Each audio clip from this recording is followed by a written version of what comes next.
এই প্রচণ্ড গরমে ঠান্ডা ঠান্ডা লাউ কিন্তু দারুণ কাজ করে। শরীর তো ঠান্ডা করেই, পেটও ঠান্ডা করে, আর তার সাথে এরকম লাউয়ের রেসিপি মনও ঠান্ডা করবে। আসুন দেখে নেওয়া যাক আজকের রেসিপি। নমস্কার, কুইজিনিয়া চ্যানেলের পক্ষ থেকে সকলকে জানাই সাদর আমন্ত্রণ। আমাদের সবার চ্যানেল কুইজিনিয়াকে সাবস্ক্রাইব করে পাশে থাকা বেল বাটন আর অল আইকন প্রেস করে রাখলেই সব নতুন ভিডিও নোটিফিকেশন আপলোড হওয়া মাত্র পৌঁছে যাবে আপনাদের কাছে। আজকে আমি নিয়ে এসেছি লাউ দিয়ে একটা দুর্দান্ত সম্পূর্ণ নিরামিষ রেসিপি, যেটা ভাতের সাথে খেতে ভালো লাগে।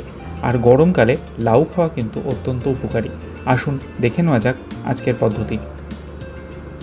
রান্নাটা হবে সর্ষের তেল। সর্ষের তেলে গরম করে নিয়েছি, আর তাতে আমরা প্রথমে কিছু বড়ি ভেজে নিচ্ছি। এখানে আমি কিন্তু মটর ডালের বড়ি ব্যবহার করেছি, যেহেতু নিরামিষ করছি। আপনারা চাইলে এটা মুসুর ডাল বা বিউলির ডালের বড়িও ব্যবহার করতে পারেন। মুসুর ডালের বড়ি ব্যবহার করলে সেটা আমিষ হয়ে যাবে। আর বড়িগুলোকে লাল করে ভেজে নিয়ে আমরা তুলে নিচ্ছি। যে তেলটা অবশিষ্ট ছিল সেই তেলের মধ্যেই আমরা দিয়ে দিচ্ছি ফোড়নের জন্য একটা তেজপাতা আর 1/4 টিস্পুন পরিমাণ গোটা জিরে। ফোড়নটা থেকে সুন্দর গন্ধ বেরোতে শুরু করলে আমরা এর মধ্যে প্রথমে দিয়ে দিচ্ছি দুটো মাঝারি সাইজের আলু। আলুগুলোকে ডুমো করে কেটে নেওয়া হয়েছে। আলুটাকে দিয়ে মিনিট খানেক থেকে মিনিট দেড়েক সময় নিয়ে হালকা একটু ভেজে নিচ্ছি। আলুটা মিনিট দেড়েক আমার এখানে ভাজা হয়ে গেছে। এরপর এতে আমরা দিয়ে দেবো কেটে রাখা লাউ। আলুর সাথে সামঞ্জস্য রেখে লাউটাকে আমরা কেটে নিয়েছি। 500 গ্রাম লাউ খোসা ছাড়িয়ে এরকম ডুমো করে কেটে নেওয়া হয়েছে। লাউটাকে দিয়ে আবারও আমরা এটাকে নাড়াচাড়া করে নেব প্রায় মিনিট খানেক ধরে। আর তারই পরে আমরা দিয়ে দিচ্ছি এখানে স্বাদ অনুযায়ী নুন। নুনটাকে দিয়ে আরও একবার নেড়ে চেড়ে মিক্স করে নিচ্ছি। তারপর একটা ঢাকনা চাপা দিয়ে এটাকে আমরা 4 থেকে 5 মিনিট রেখে দেবো। ফিরে আসলাম মিনিট 5 পর। দেখুন লাউটা কিন্তু হালকা একটু মজেছে। একটু নেড়ে চেড়ে এর মধ্যে আমরা প্রথমে দিয়ে দিচ্ছি 1/4 টিস্পুন হলুদ গুঁড়ো, 1/4 টিস্পুন কাশ্মীরি লাল লঙ্কার গুঁড়ো, 1/4 টিস্পুন ধনে গুঁড়ো আর 1/2 টিস্পুন দিচ্ছি জিরে গুঁড়ো।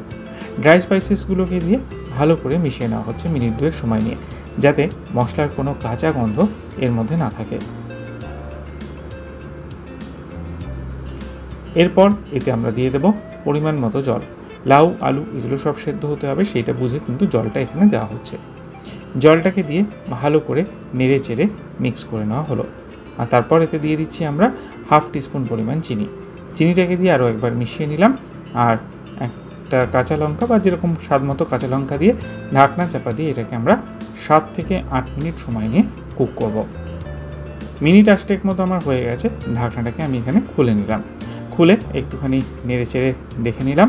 আর তারপর আগে থেকে কুচিয়ে রাখা বেশ কিছুটা ধনে পাতা এর মধ্যে অ্যাড করে দিচ্ছি। ধনে পাতাটাকে দিয়ে ভালো করে মিশিয়ে নেওয়া হলো। এরপর এতে আমরা দিয়ে দিচ্ছি সামান্য একটু আটা।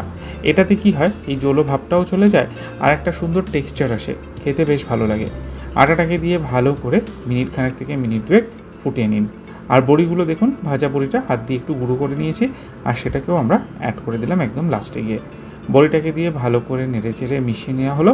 আর তাহলেই কিন্তু রেডি হয়ে গেল আজকের এই দুর্দান্ত একটা নিরামিষ রেসিপি লাউ দিয়ে। বাড়িতে অতি অবশ্যই গরমে একবার ট্রাই করবেন, খেয়ে জানাবেন কমেন্টের মাধ্যমে কেমন লাগলো। যদি ভালো লেগে থাকে বরাবরের মতো একটা লাইক এবং প্রচুর শেয়ার করতে ভুলবেন না যেন। যারা এখনও চ্যানেল কুইজিনিয়াকে সাবস্ক্রাইব করেননি, অনুরোধ করবো চ্যানেলটাকে সাবস্ক্রাইব করে এই পরিবারের সদস্য হয়ে যাওয়ার জন্য। লাইফ ইজ প্রেশাস গল্পের শিকালিকায় চ্যানেল দুটিকে সাবস্ক্রাইব করতে আজকে ভিডিওর ডেসক্রিপশন বক্সের লিঙ্কটা প্লিজ চেক করে নেবেন। সবাই ভালো থাকবেন, সুস্থ থাকবেন। নমস্কার।